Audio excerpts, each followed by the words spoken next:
Hello everyone, welcome to my channel. Today I would like to give you a brief summary on the poem Second Coming written by W.B. Yeats. So first we can have a look at the poet W.B. Yeats. His full name is William Butler Yeats. He was born in 1865 in Dublin, Ireland. He was a foremost literary figure of the 20th century. He is considered as an inevitable presence in both Irish and British literary establishments. At an early age, he was fascinated by the Irish legends and occult.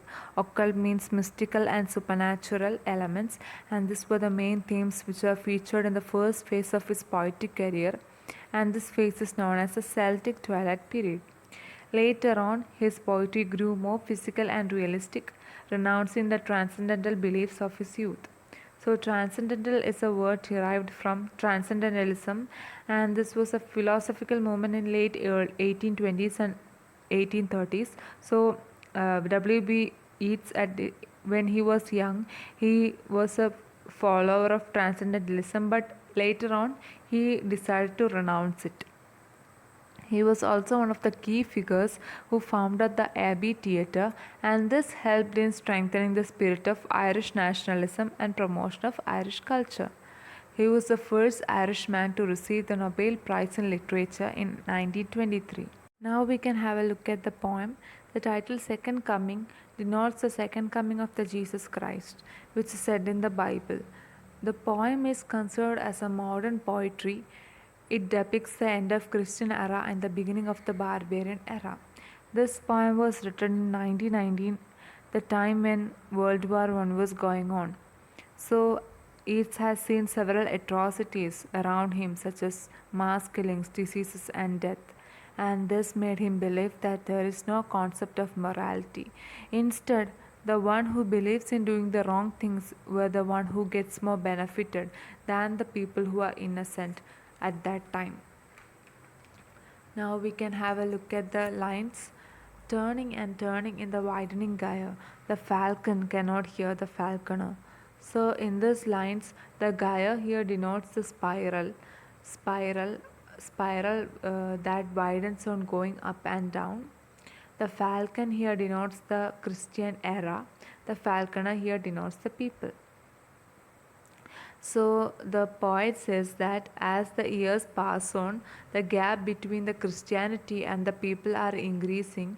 So this means that the Christian era is coming to an end, and this will be replaced by the new era, which does not have any humanity and kindness, but is full of darkness and evil.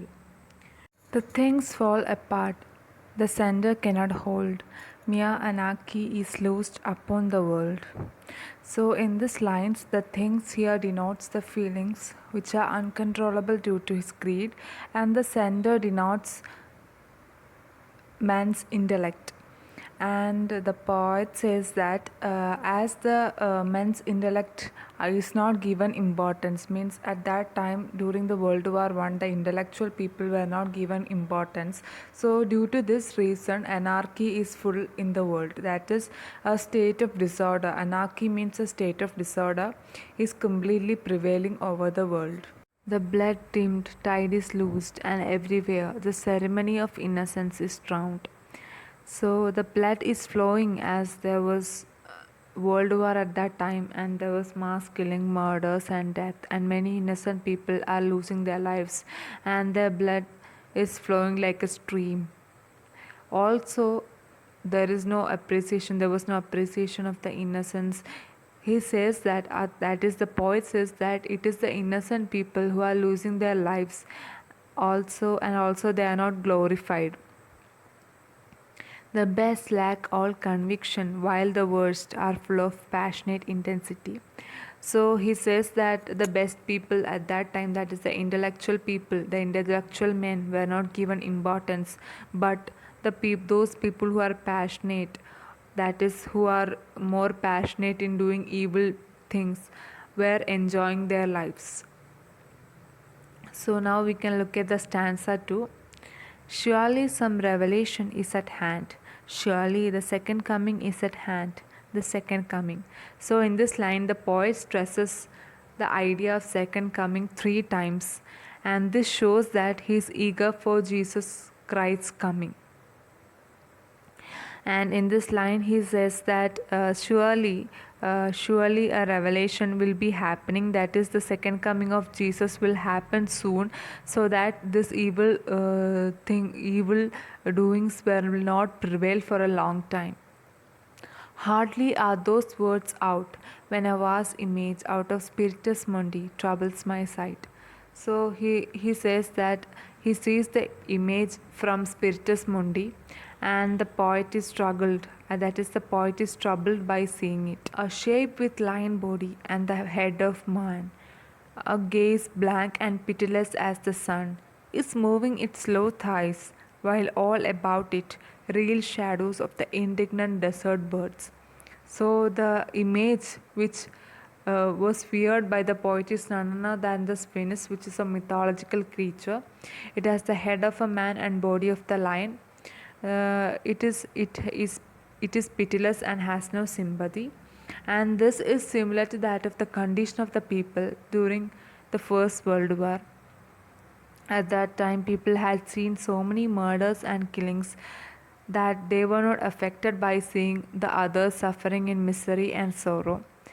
Also, the sphinx is moving slowly and the desert birds are flying around. In these lines, the real shadow here denotes the birds which are flying, the shadow of the birds which are flying around the sphinx.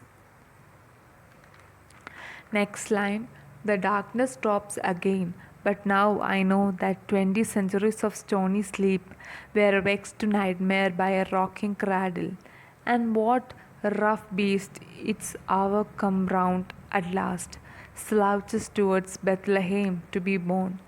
So the image of Sphinx is gone, and next the poet now talks about barbarianism, which existed before Christianity.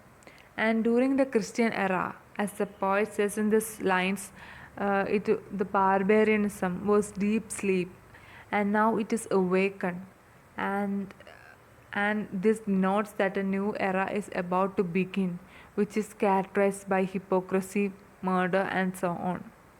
So from the whole poem, we can understand that he is eagerly waiting for the Christ's second coming. He fears that if Jesus will not come sooner, the world will be full of evil.